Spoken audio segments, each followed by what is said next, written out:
إن الذين كفروا ويصدون عن سبيل الله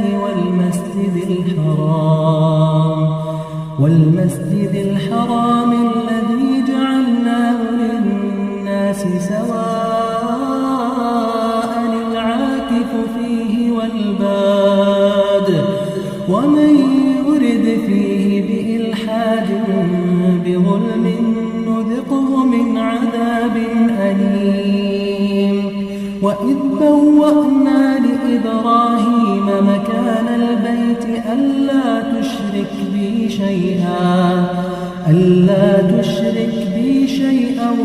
وطهر بيتي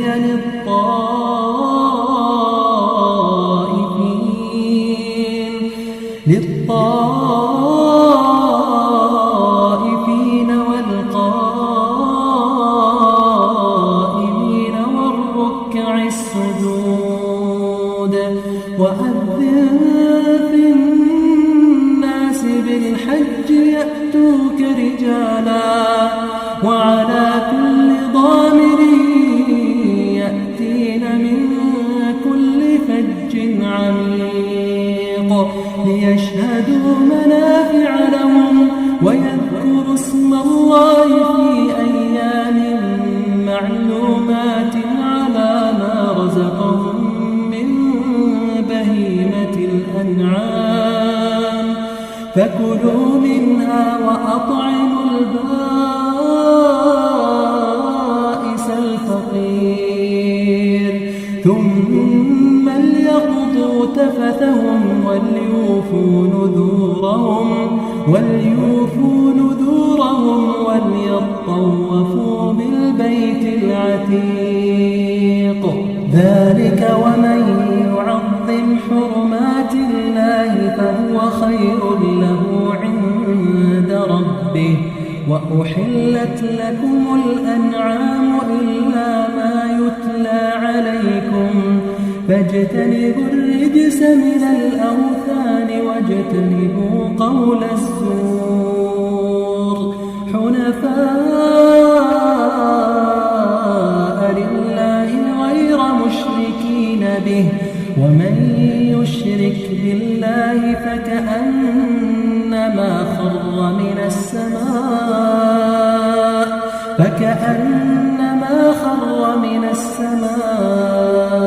فتخطفه الطير أو تهوي به الريح في مكان سحيق ذلك ومن يعظم شعائر الله فإنها من تقوى القلوب لكم فيها منافع إلى أجل مسمى ثم محلها إلى البيت العتيق ولكل أمة جعلنا منسكا ليذكروا اسم الله على ما رزقهم من بهيمة الأنعام فإلهكم إله واحد فله أسلموا وبشر المخبتين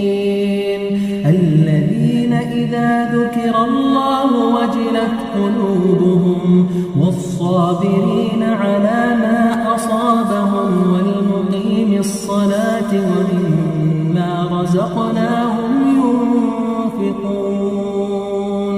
والبدن جعلناها لكم من شعائر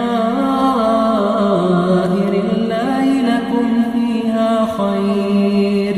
فاذكروا اسم الله عليها صواف فإذا وجبت جنوبها فكلوا منها وأطعموا القانع والمعتر كذلك سخرناها لكم لعلكم تشكرون لن ينال الله لحومها ولا دماؤها ولكن ينال يناله التقوى